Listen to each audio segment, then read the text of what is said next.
অর্থাৎ প্রাতকালে ভোরবেলায় ওঠার উপকারিতা কি স্বয়ং ভগবান বললেন শ্রীমুখে। কাকে না, কুরুক্ষেত্রের যুদ্ধের ষষ্ঠ দিনে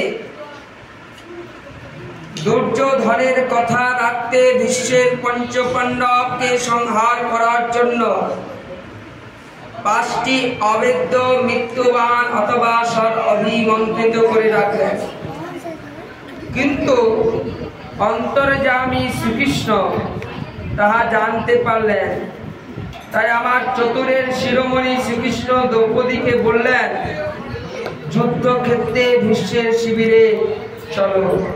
তাই যুদ্ধক্ষেত্রে ভীষ্মের শিবিরে নিয়ে গেলেন এবং দ্রৌপদীকে বললেন, পিতামহ যখন প্রাভাতিক সাধন ভজন করিয়া সূর্যকে জল অর্ঘ্য ইত্যাদি দেবে, সেই মুহূর্তে তুমি লম্বা ঘোমটা টেনে পিতামহের চরণে প্রণাম করবে।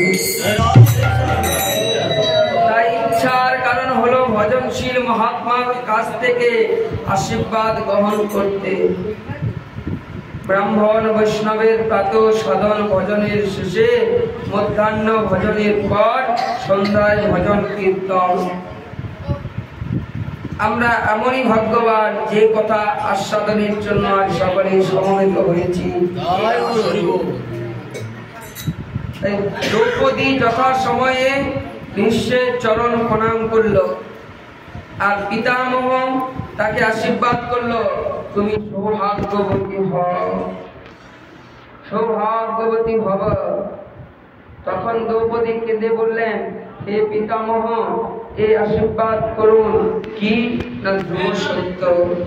বিশ্ব পিতামহ প্রথমে দুর্যোধনের স্ত্রী মনে করে এই আশীর্বাদ করা তো সত্য, যথার্থই সত্য। তখন দ্রৌপদী পঞ্চ পাণ্ডবের মৃত্যুবাণ প্রার্থনা করলেন। বিশ্ব ভাবলেন, ভাগ্যই বলবান।